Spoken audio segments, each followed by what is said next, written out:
bagaimana ketika hubungan internasional bertemu dengan ilmu yang lain. Kajian-kajiannya adalah kita penting loh untuk melihat kira-kira 25 tahun ke depan apa. Itu namanya futuristik. Great transition atau disruption. Jadi tahun 2026 sampai 2050 itu kita masa transisi. Jadi kesadaran umum bahwa sesungguhnya keilmuan kita punya peluang, peluang berkembang jauh lebih besar, ya, untuk ya satu pengembangan ilmu, yang kedua memecahkan persoalan. Gitu. Ilmu apapun, apakah ilmu hubungan internasional, teknik mesin, teknik elektro, kita harus kokoh dulu Harus di punya basic yang ya. kuat. Nah, salah satu menerangkan basic yang kuat itu adalah kemudian juga paham posisi ilmu kita dengan keilmuan pada umumnya. Makanya pengajaran tentang filsafat ilmu itu penting. Maka penyelesaiannya tidak mungkin hanya dengan satu ilmu saja. Jadi kita orang ilmu HI tidak mungkin hanya menyelesaikan memahami fenomena hubungan internasional hanya dengan ilmu HI. Kita harus juga bersinergi dengan ilmu yang lain. Assalamualaikum warahmatullahi wabarakatuh. Halo Hayers, gimana kabarnya semuanya? Semoga selalu dalam keadaan sehat walafiat. Hari ini kita ketemu lagi dalam podcast HIUMY yang akan membahas isu-isu terkini soal hubungan internasional dan sebagainya. Dan untuk hari ini, isu yang akan kita angkat itu sebuah isu yang berbeda daripada kebanyakan, karena kita akan membahas tema yang terkait dengan futuristik dan interdisiplin. Nah, futuristik dan interdisiplin ini nanti hubungannya dengan pengembangan ilmu di Indonesia. Hari ini kita sudah kedatangan seorang guru besar hubungan internasional bernama Profesor Dr. Siddiq Jatmika. Selamat pagi, Profesor. Iya, selamat pagi. Sehat, Prof? Sehat, insya Allah. Alhamdulillah. Terima kasih, Prof, telah hadir di podcast kami. Nah, hari ini kita mau berbicara nih soal isu tentang yaitu futuristik dan interdisiplin itu, Prof. Mungkin kita langsung ke pertanyaannya aja, Prof, ya. Sepertinya untuk futuristik dan interdisiplin itu kan masih sesuatu yang baru, Prof. Maksudnya kita masih, apa sih itu tuh futuristik tuh apa sih? Interdisiplin itu apa? Masih banyak penasarannya nih. Nah, itu apa itu, Prof? Sebenarnya kelihatan baru dan asing itu di Indonesia. Ya. Dan termasuk mungkin di khasanah hubungan internasional, ya, khususnya hubungan internasional. Kalau interdisipliner itu sebenarnya sudah ada di Indonesia, itu di IAIN biasanya. Ya, IAIN itu banyak kajian agama yang bersifat interdisiplin. Jadi misalnya kajian agama bertemu dengan teknologi, misalnya, karena di sana diperlukan fikih kan, fikih misalnya bagaimana hukumnya makanan halal itu. Ya, kemudian hukumnya teknologi, misalnya teknologi digital, ya, bagaimana menggunakan teknologi digital yang aman, ya, berghibah melalui teknologi. Jadi kajian interdisiplin yang mempertemukan sebuah keilmuan dengan ilmu lain. Jadi misalnya dalam keagamaan itu ilmu agama dengan ilmu teknologi, ya, ilmu agama dengan ilmu fisika, biologi dan sekitarnya itu sudah ada di ilmu IAIN, ya, biasanya IAIN. Tapi kemudian di beberapa perguruan tinggi sudah, tapi itu baru dibicarakan, belum dalam tahapan praktek, ya. Khususnya di kita orang ilmu hubungan internasional itu masih asing. Nah, sementara kalau di luar negeri itu sudah sangat biasa, ya. Di luar negeri itu para mahasiswa sejak awal sudah diajari apa itu hal yang sifatnya futuristik, ya, apa yang terjadi ke depan, dan juga kemudian apa yang untuk memecahkan persoalan ke depan dan kekinian itu kita harus bekerja sama dengan ilmu lain, gitu. Oh, jadi intinya seperti itu. Tapi memang kalau di Indonesia termasuk sesuatu yang baru, ya, Prof, ya, itu ya, untuk kajian futuristik dan interdisiplin itu, ya. Iya, sebenarnya kan di Indonesia kan salah pahamnya. Futuristik itu kan identik kalau dulu ramalan cuaca, itu ya, perakiraan cuaca. Sebenarnya sudah dipakai. Orang BMKG kan selalu mengatakan bahwa besok pagi Yogyakarta diperakirakan itu kan suhu sekian, arah angin sekian, kemungkinan ada ombak. Ya, itu berlakunya di situ aja.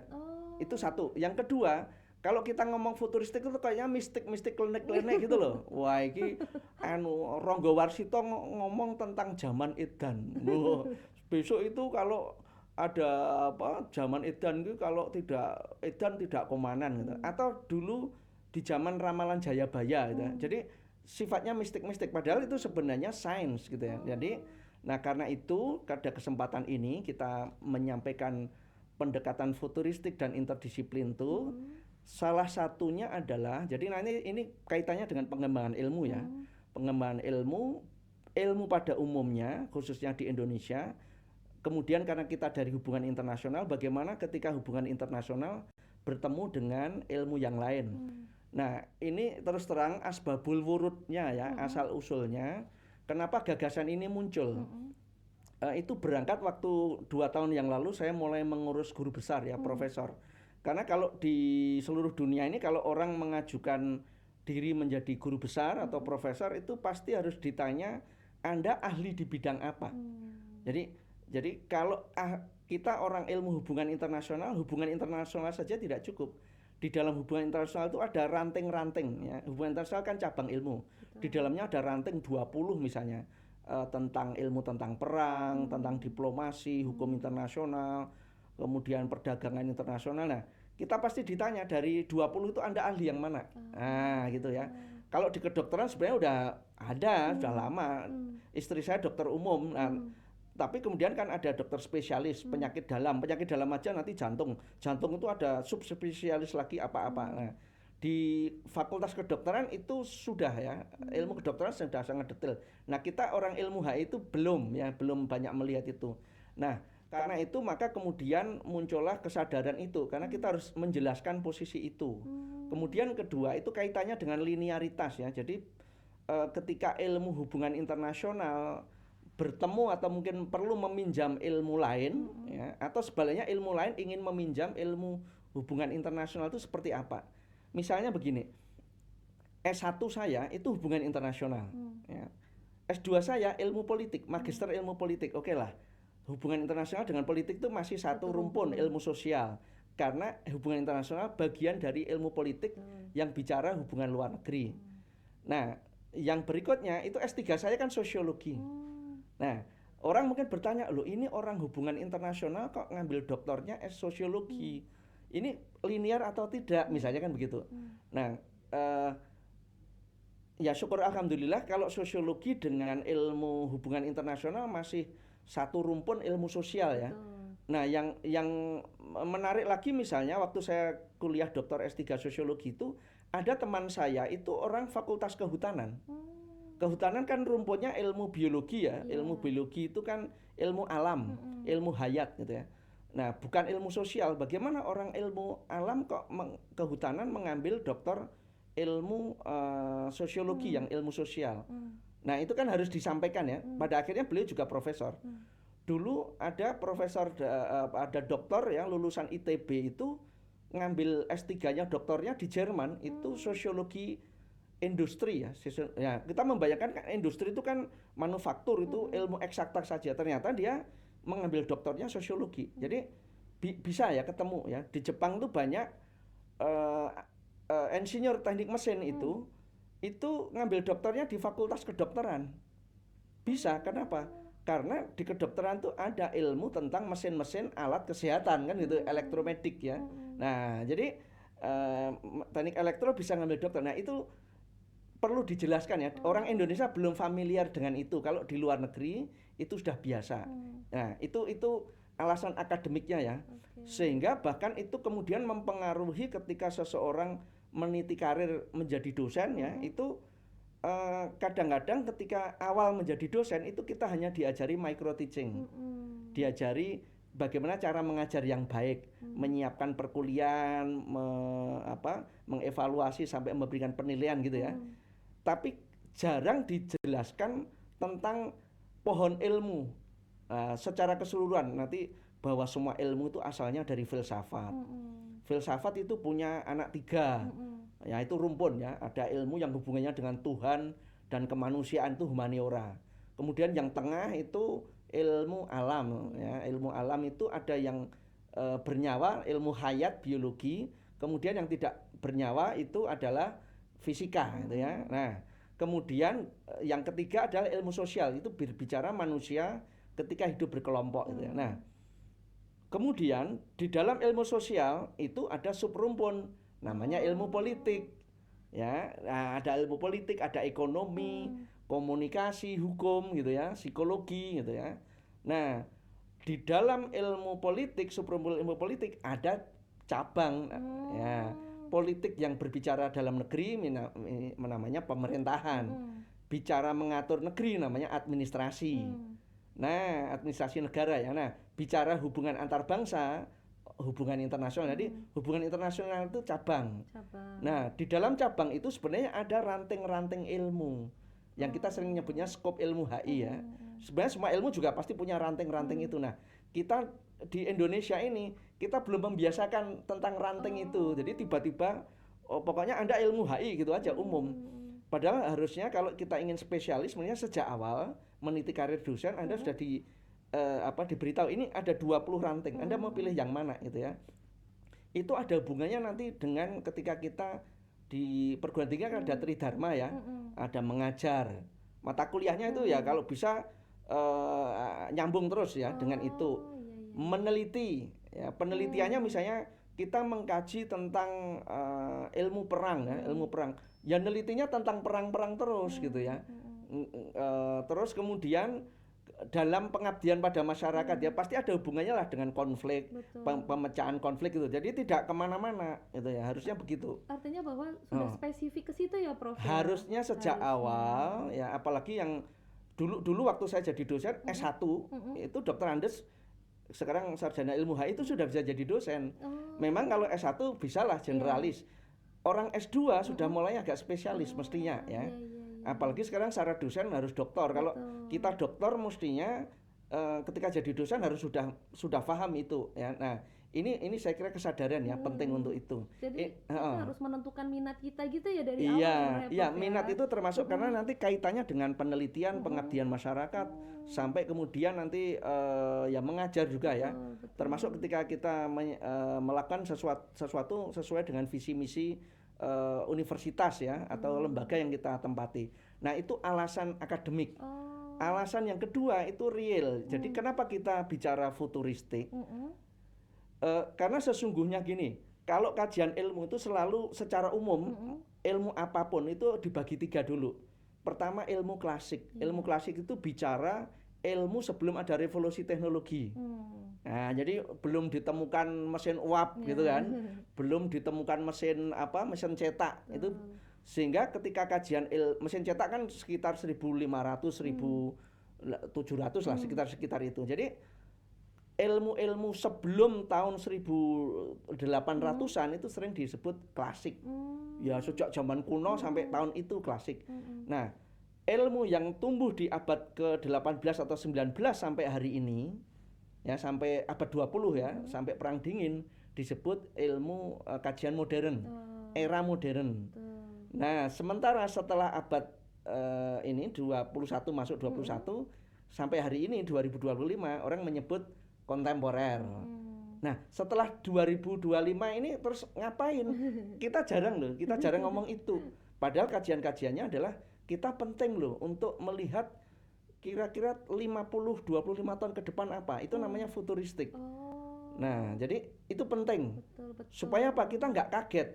Ya, jadi sekarang misalnya dunia ini kan secara global ya, ini orang sudah meyakini misalnya kesepakatan global bahwa besok tahun 2050 ini kan ada itu orang menyebut sekarang kita masa transisi namanya global atau great transition atau disruption. Jadi tahun 2026 sampai 2050 itu kita masa transisi. Ada 2 transisi global. Yang pertama ada perubahan iklim change. Itu yang pertama besok tahun 2050 itu kalau kita tidak hati-hati, kerusakan lingkungan tidak bisa dihentikan, orang masih menggunakan zat kimia yang membahayakan, itu panas bumi itu diperkirakan akan meningkat 2 derajat Celcius. Jadi misalnya kota Jogja ini rata-rata 28 derajat Celcius, besok 2050 25 tahun lagi kita bisa menjadi 30 derajat Celcius. Itu kalau itu di kutub utara misalnya biasanya 0 derajat Celcius, dia bisa naik menjadi 2 derajat Celcius. Nah, itu bisa menyebabkan misalnya es mencair. Kalau es mencair berarti kadar air lebih banyak, itu bisa menyebabkan rob, banjir, macam-macam. Nah, seluruh dunia kesadarannya ke situ, itu satu.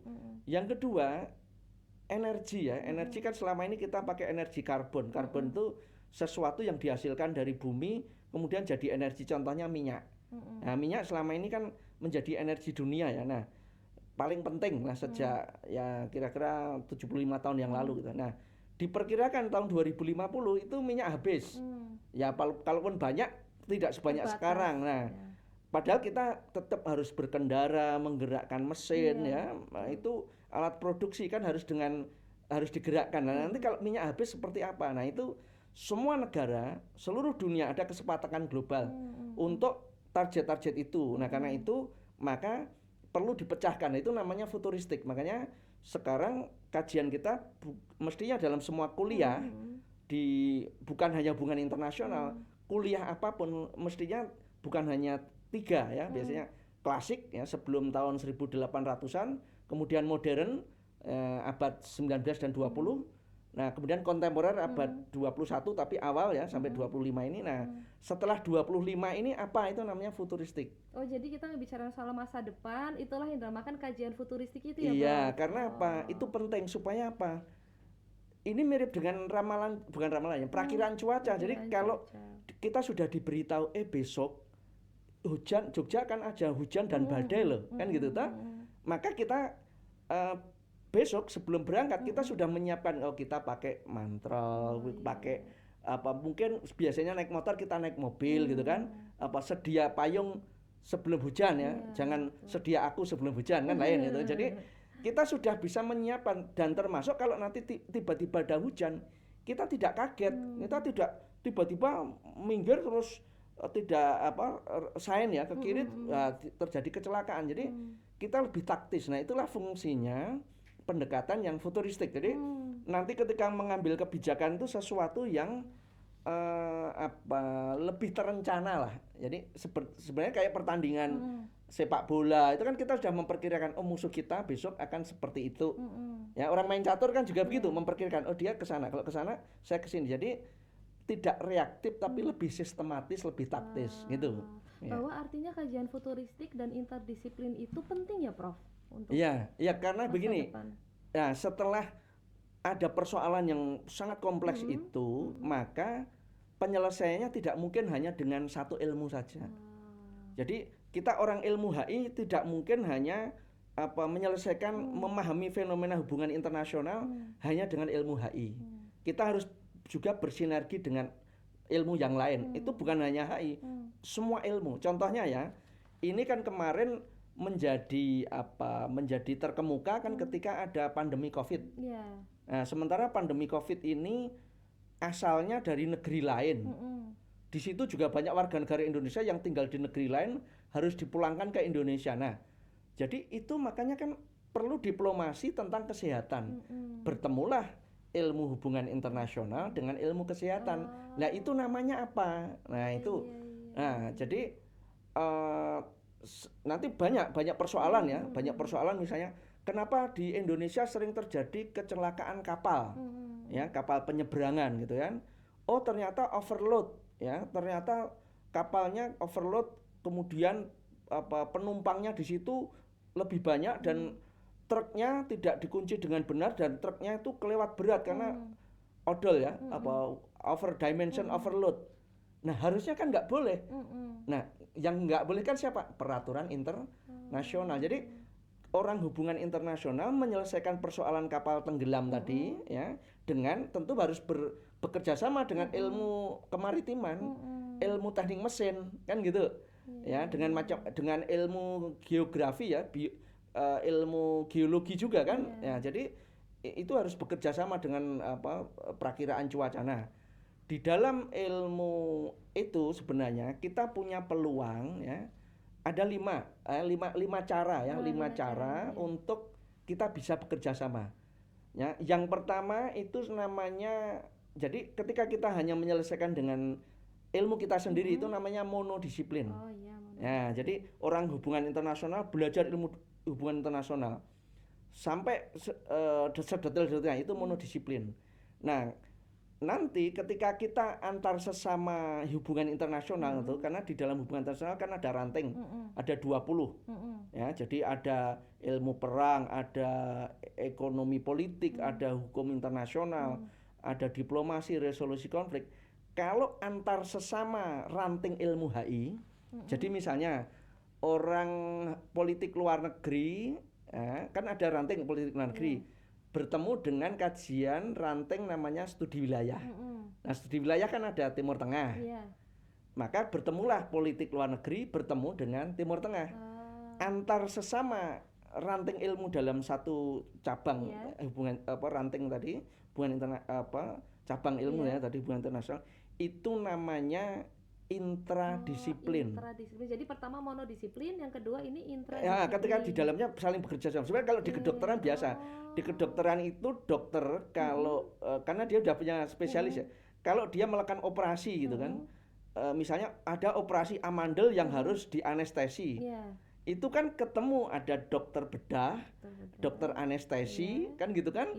Terus mungkin kalau ada anak-anak berarti kan ada dokter anak gitu kan. Jadi itu paling nggak ada tiga ilmu di dalam. Oh, tapi masih di dalam yang kedokteran ya, itu. Dalam kedokteran itu namanya intradisiplin. Oke ya. Nah, itu satu. Kemudian yang kedua itu namanya kalau misalnya ilmu HI berjumpa dengan sesama ilmu sosial, tapi satu saja. Contohnya saya orang hubungan internasional. Dulu doktor saya adalah sosiologi.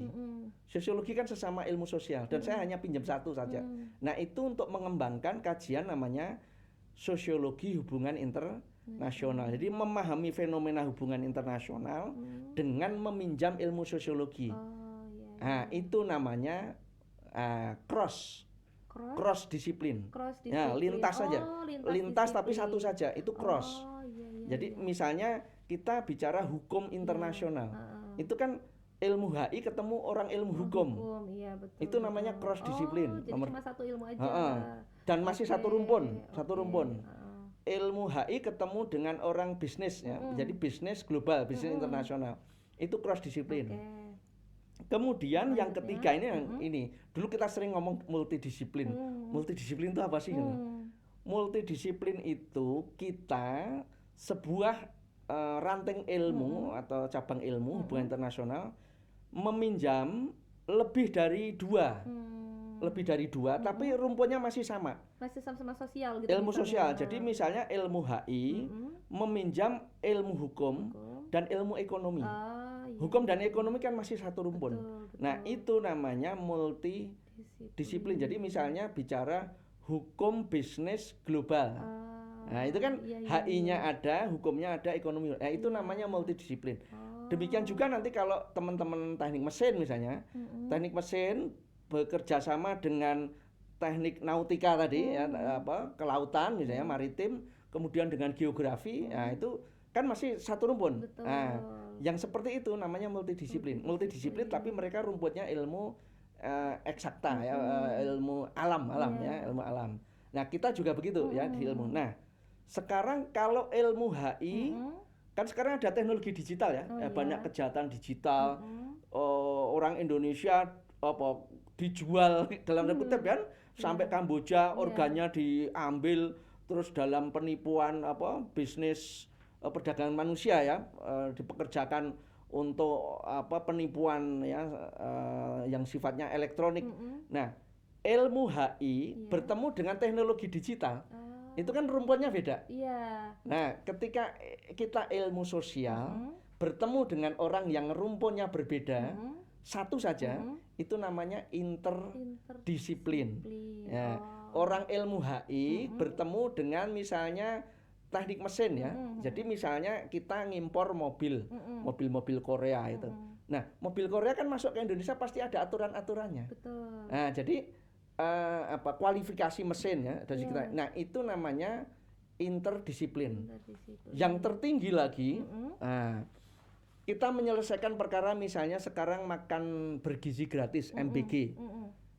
Itu kan sebenarnya ilmunya orang HI Mm-mm. mengatasi kualitas sumber daya manusia ya, supaya kita ini cerdas, itu makanannya harus bagus. Mm-mm. Ya, tapi kan itu sebenarnya kan ada aturan internasional namanya Sustainable Development Goals ya. Jadi no one left behind. Semua orang harus mendapatkan pelayanan yang sama, sehat, jangan sampai stunting. Stunting itu tumbuhnya nggak normal secara fisik, mentalnya otaknya juga kecerdasannya nggak tumbuh. Maka itu HI itu sangat HI. Tapi kan harus ketemu dengan orang pertanian kan, ilmu pangan kan gitu lah.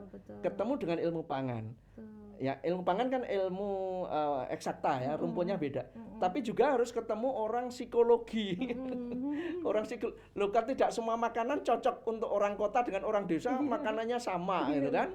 Orang pantai dengan pedalamannya makannya sama. Ya, apalagi nanti ketika kita memecahkan sebuah persoalan dan itu harus dipecahkan dengan lintas rumpun ya, lebih dari 2. Jadi HI ilmu sosial bertemu dengan psikologi ilmu sosial, bertemu dengan pertanian, bertemu dengan elektro. Itu namanya yang tertinggi, itu namanya transdisiplin. Oh, itu yang namanya transdisiplin. Ya, Berarti itu tadi dari yang pertama monodisiplin. Monodisiplin itu kan jadi yang gini, satu ilmu. ketika kita bermodal monodisiplin, HI itu punya ranting 20. Ya. Nah, kita masih punya peluang berkembang 5 kali. 5 kali di iya. luar monodisiplin tadi. Yang pertama adalah tadi ya intradisiplin. intra dulu. Kemudian, Ya itu kita sesama. Kemudian cross. disiplin. Ya lintas. Ya meminjam satu tapi masih satu rumpun. Meminjam lebih dari satu tapi masih satu rumpun namanya multidisiplin. Kemudian, meminjam di luar rumpun ilmu sosial namanya interdisiplin. Kalau banyak lagi namanya transdisiplin. Jadi sesungguhnya ini penting untuk mengembangkan kajian ilmu HI. Jadi kadang-kadang kan mahasiswa kita bingung, Prof saya susah mencari judul skripsi. Padahal sesungguhnya judul skripsi itu kita itu dengan monodisiplin saja itu minimal 20 lah, minimal 20. Yang asli kan 20, belum nanti ditambah dengan aktor HI itu sekian. Kelipatannya itu bisa sampai ya misalnya 20 lah gitu. Nah, kalau kita bisa melaksanakan tadi ya tahapan 5 itu, kita punya peluang 20 itu ditambah 20 kali 5. Jadi 100. Jadi ilmu HI, ranting ilmu HI bisa berkembang dari semula 20 ditambah 100. Menjadi 120 itu akan menyebabkan kajian kita menjadi begitu berkembang. Jadi ini alasannya. Ya. Dan untuk tantangannya seperti apa, Prof? Untuk kajian pengembangan ilmu di Indonesia ini terkait hal tersebut? Yang pertama tentu ini harus disuarakan ya. Kalau bahasa Arab dikhabarkan. Kalau bahasa Inggris broadcast ya. Jadi harus disebar-sebarkan ya. Bermula mestinya mestinya sejak orang menjadi dosen baru itu mestinya sudah diajarkan ya oleh perguruan tinggi itu mestinya ketika bagian sumber daya manusia mempersiapkan calon dosen atau peneliti dia sudah diberitahu ini loh selain monodisiplin Anda punya peluang tambah 5 kali 5 lipat jadi bisa berlipat-lipat jadi 6 kali lebih besar ya. Kemudian yang kedua itu mestinya juga disampaikan nanti ketika kita mengajar di kelas. Kalau S1 mungkin yang penting mereka pernah dengar. Ya kita misalnya ada mata kuliah menulis skripsi atau tugas akhir yang paling tidak di situ kita sudah terangkan. Memang harus berangkat dulu dari kalau ini kan ilmu kelas tinggi ya. Jadi kalau silat itu udah fighting gitu ya. Nah, mestinya berangkat dulu ketika ilmu dasarnya. Jadi tentu harus berangkat mengajarkan tuh pohon ilmu dulu. Ilmu itu tadi filsafat. Filsafat punya anak 3 rumputnya tadi ada humaniora, ada ilmu alam, kemudian sosial. Nah, sosial itu dia punya subrumpun namanya ada politik, ekonomi, hukum, komunikasi. Nah, setelah itu dalam politik ada cabang ya, ada pemerintahan, administrasi negara, ada hubungan internasional. Nah, cabang ini punya ranting-ranting. Nah, itu dulu. Setelah itu baru diberitahu peluang-peluangnya ya. Nah, tantangan pertama memang memperkenalkan itu ya. Kita belum terbiasa. Yang kedua, kadang-kadang memang isu linearitas. Nah, ini kadang-kadang orang begitu berbeda prodi gitu kan. Loh, orang hubungan internasional kok kuliahnya di sosiologi. Hubungan internasional kok kuliahnya di teknik sipil gitu ya.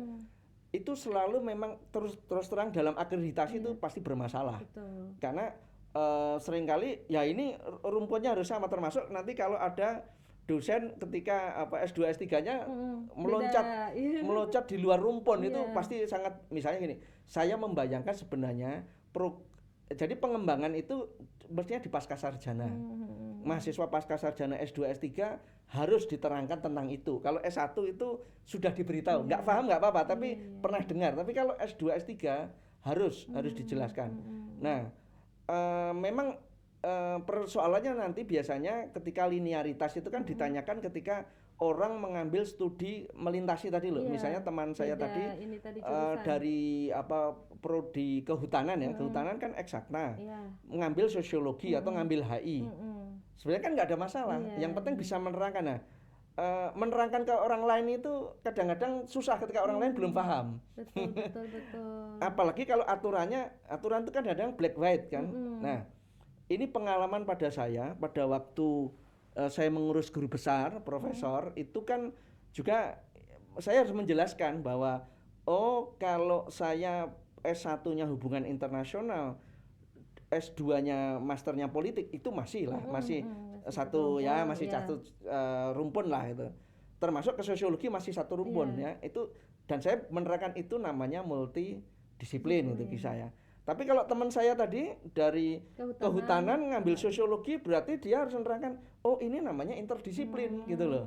Nah, itu sebenarnya bisa dicelangkan ya, tim asesor ya, tim penilai kenaikan guru besar atau kepangkatan itu mestinya sudah punya pengetahuan itu, sehingga itu bisa lolos gitu ya. Jadi ini adalah sekarang bagaimana itu ya. Kemudian yang terakhir dalam universitas ini ya, kita ini kan misalnya kita orang hubungan internasional, di satu fakultas kita punya ilmu pemerintahan dengan ilmu komunikasi.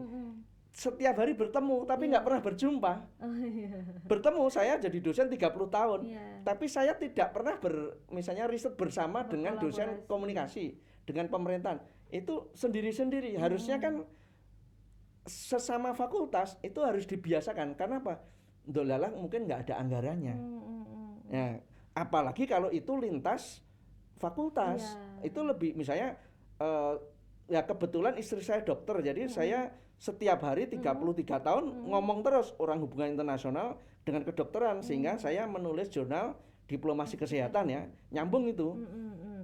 Dan itu menjadi jurnal yang meloloskan saya ke guru besar kan itu. Nah, tapi kan saya harus menerangkan pada waktu saya mengajukan guru besar, loh Anda orang hubungan internasional kok bercerita diplomasi yang hubungannya dengan kesehatan apa? Nah, saya kemudian menerangkan, itu namanya interdisiplin. Dan saya terangkan, alhamdulillah tim penilai guru besar paham itu, akhirnya lolos. Nah, ini memang mestinya di perguruan tinggi itu lembaga riset dan inovasi itu ada anggaran. Misalnya kalau namanya IKS ya, Indeks Kinerja Strategis itu, kalau saya dosen hubungan internasional, yang wajib Profesor Siddiq Jatmiko kajiannya tentang hubungan internasional, tapi nanti IKS kedua itu harus lintas fakultas. Nah, mestinya harus ada anggaran khusus tentang itu gitu. Bahwa artinya tuh tantangan di Indonesia masih cukup besar ya, Prof. Masih, makanya ini perlu dikhabarkan, diakbarkan, dan saya sedang proses menulis buku itu ya. Harapannya ketika ada buku agak tebal sedikit ya, mungkin 200 halaman gitu ya, itu bisalah. Pertama memang saya pakai untuk menerangkan ilmu hubungan internasional dulu, tapi kemudian saya akan menulis untuk umum. Jadi pendekatan futuristik interdisiplin untuk pengembangan ilmu, wabil khususnya di Indonesia.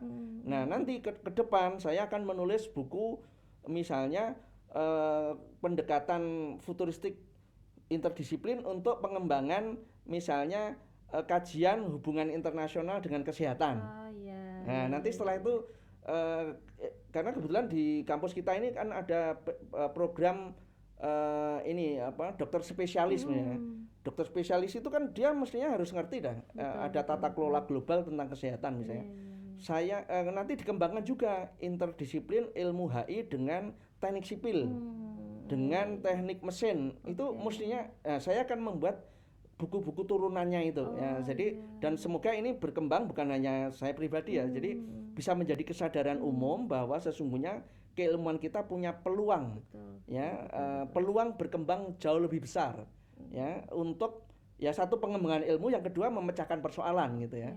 Saya kira begitu. Ya, ini terkait durasi Prof. Jadi saya mau minta satu kalimat penutup untuk generasi muda, khususnya untuk mahasiswa HI, urgensinya kajian futuristik dan interdisiplin ini seperti apa Prof? Monggo Prof.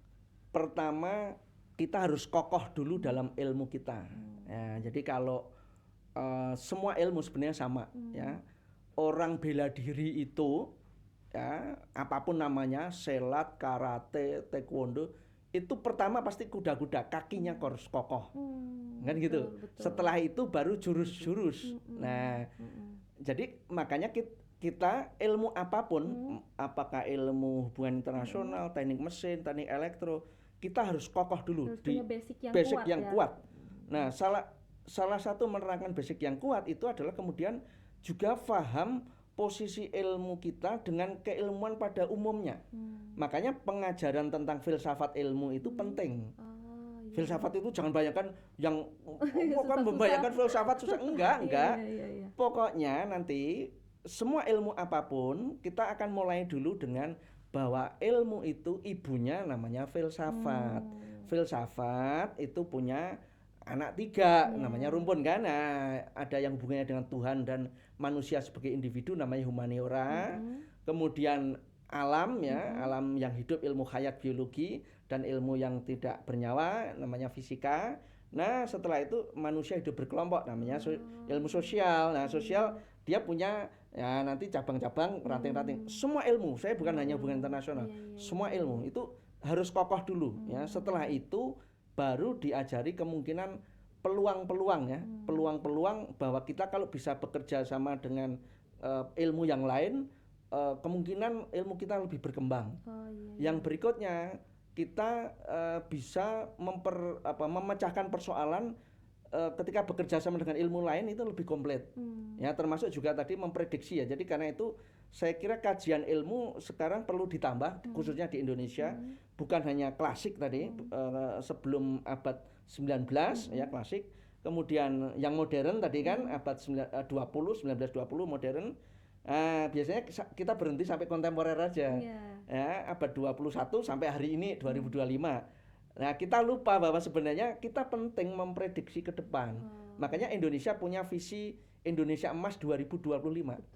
Kalau orang sudah ngerti visi 2025, itu kita meyakini bahwa perpindahan ibu kota negara IKN dari Jakarta ke sana itu sudah keharusan. Jadi dan itu penting, orang di DPR, politisi itu jangan bikin drama-drama lah. Pokoknya IKN harus jangan pemindahan ditunda. Enggak, itu kita sudah membaca fenomena globalnya begitu. Itu tadi ya. Iya, Pulau Jawa ini sudah penuh. Betul, 60% penduduk di sini, 80% uang di sini, infrastruktur semuanya di Jawa.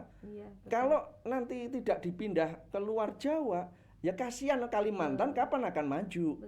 Papua itu kan merasa jauh ya. Separatisme itu selalu munculnya dari kawasan paling jauh ya, Aceh dan Papua karena paling jauh kan. Nah, sekarang ketika ada di tengah di IKN ini, maka kita jadi ini penting ya supaya kita kemudian jangan politik itu kadang-kadang jadi alay itu loh. Wah, ini IKN memboroskan tanpa enggak. Kita sudah punya planning 2045 itu dolala, itu kan 100 tahun dari 1945 ya. Dan kemudian kita melihat dunia ini punya target 2050. Jadi kita punya waktu 5 tahun menyongsong 2050 kan. Ya sudah. Jadi ketika kita tahu gambaran besar itu, kemudian kita lebih tenang lah ya, tidak reaktif menyelesaikan persoalan, lebih sistematis, taktis, ya insya Allah lebih baik.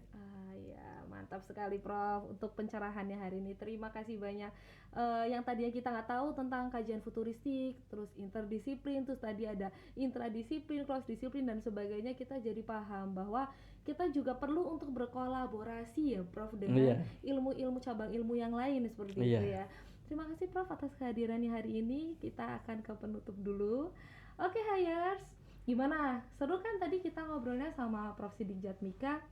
Jadi teman-teman, khususnya para mahasiswa nih, tidak perlu takut untuk coba untuk melintasi cabang ilmu yang lain dan berkolaborasi dengan jurusan-jurusan yang lain, gak cuma sesama HI aja mungkin, atau misalnya sesama ilmu sosial aja gitu. Oke teman-teman, jangan lupa like video ini, terus komen juga, dan subscribe HI UMY. Wassalamualaikum warahmatullahi wabarakatuh. Dadah.